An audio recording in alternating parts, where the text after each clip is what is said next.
हामी अधातुको भौतिक गुणहरूलाई अध्ययन गर्न गइराखेका छौँ। अधातुहरू ठोस हुन्छन्, तरल र ग्यास अवस्थामा पनि हुन्छन्। ठोस, तरल र ग्यास अवस्थामा पनि हुन्छन्। सामान्यतया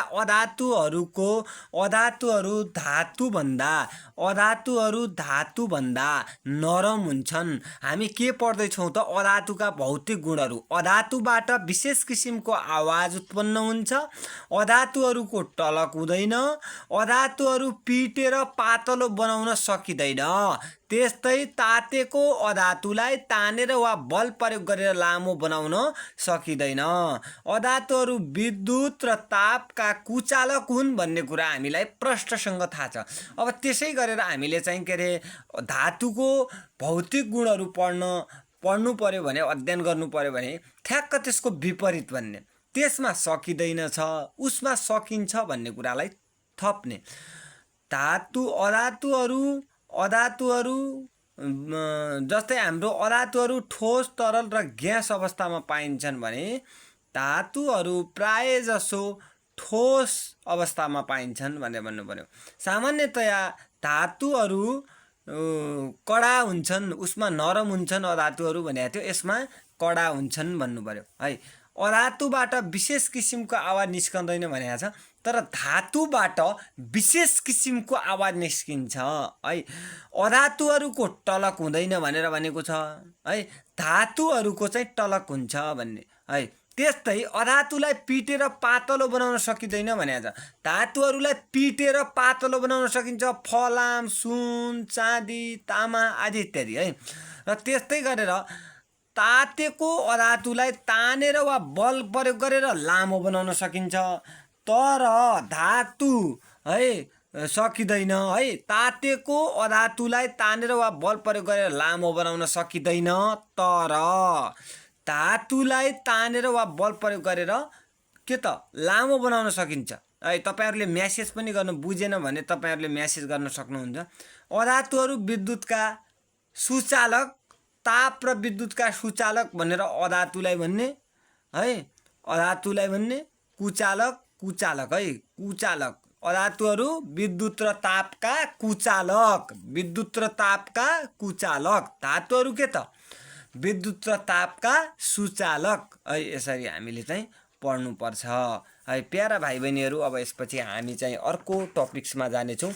इक्जाममा एकदमै महत्त्वपूर्ण टपिक्सलाई लगेर मात्र हामीले पढ्नेछौँ र सबै कुरालाई हामीले पढ्दैनौँ, किनभने सबै कुरा पढेर हामीलाई आवश्यक पनि छैन। जुन कुरा हामीलाई चाहिँ इक्जाममा महत्त्वपूर्ण छ र त्यस्ता कुराहरूलाई हामीले चाहिँ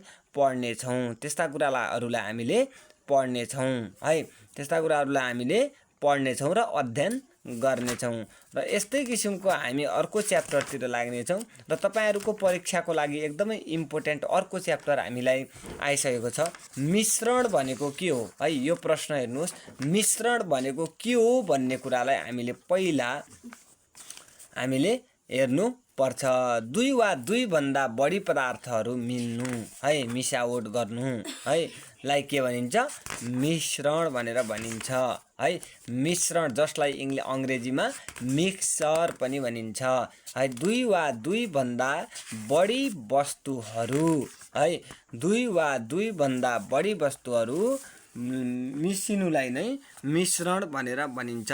जस्तै माटो, बालुवा, पानी, माटो, चिनी, पानी आदि इत्यादि कुराहरूलाई चाहिँ मिश्रण भनेर भनिन्छ। यिनीहरूलाई एकअर्कामा मिसायो भने त्यसलाई मिश्रण भनेर भनिन्छ। दुई वा दुई भन्दा बढी वस्तुहरू एकअर्कामा मिसाइयो भने के भन्छ? दुई वा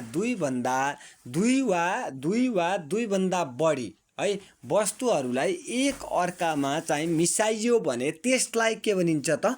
मिक्सचर अथवा मिश्रण भनेर भनिन्छ।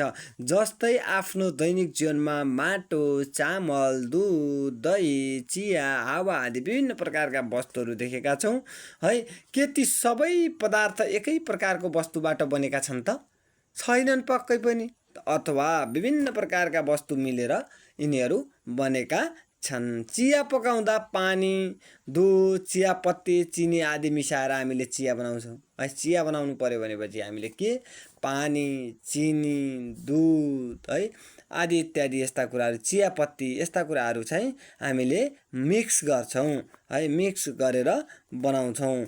त्यस्तै गरेर हामी अर्को के त भन्दाखेरि चिया पकाउँदाको हामीले उदाहरण दिइसक्यो भने धमिलो पानीमा माटो, बालुवा, फोहोर वस्तु आदि मिसिएका हुन्छन्। Nitrogen, oxygen, carbon hydroxide, hydroxide र अन्य ग्यास मिलेर हावा बनेको हुन्छ, त्यो पनि मिक्सर हो। यसरी दुई वा दुईभन्दा बढी वस्तु भौतिक रूपमा मिलेर बनेको पदार्थलाई दुई वा दुईभन्दा बढी वस्तुहरू भौतिक रूपमा मिलेर बनेको पदार्थलाई मिश्रण भनेको के हो भनेपछि दुई वा दुईभन्दा बढी वस्तुहरू भौतिक रूपमा मिलेर बनेको पदार्थलाई मिक्सर भनिन्छ भनेर हामीले यसरी पढ्नु पर्छ है। मिक्सरका प्रकारहरू कति छन् त? एउटा समान मिक्सर, एउटा असमान मिक्सर, एउटा चाहिँ समान मिक्सर, अर्को चाहिँ असमान मिक्सर। हामीले यसरी पढ्ने कि एउटा समान मिक्सर र अर्को असमान मिक्सर भनेर पढ्ने, र असमान मिक्सर भनेको के हो, समान मिक्सर भनेको के हो, त्यसको बारेमा पनि हामीले छलफल गर्नेछौँ। जस्तै दुईवटा काँचका गिलास ल्याउनु हो, प्रत्येक गिलासमा आधा आधा पानी राख्नुहोस्। एउटा गिलासमा 1 चम्चा नुन र अर्को गिलासमा 1 चम्चा बालुवा राखी चम्चा वा काँचको सानो छड्का सहायताले राम्रोसँग चलाउनुहोस्। अब दुवै गिलासमा राम्रोसँग हेर्नुहोस्, के गिलासको पानीमा नुन र बालुवा देख्न सकिन्छ?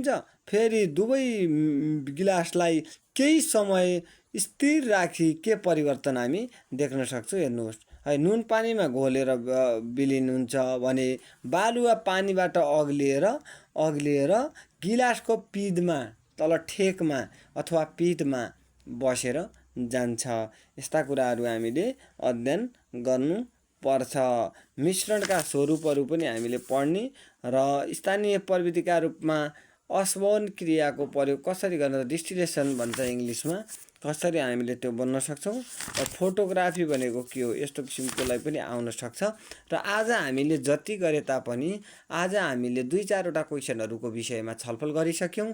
आजको लागि हामीले अब भोलि हामी मिश्रणलाई अलिकता केही विस्तृत रूपमा हामीले पढ्ने कोसिस गर्नेछौँ भन्दै म तपाईँहरूको समक्ष साथ र सहयोगमा रहेर म तपाईँहरूलाई पढाउँदै गर्नेछु र तपाईँहरूले पनि मलाई साथ र सपोर्ट दिएर पुरा समयलाई खर्च गरेर हेरेर तपाईँले ज्ञान आर्जन गर्नुहुनेछ भन्ने कुरालाई प्रष्ट गर्न चाहन्छु। धन्यवाद।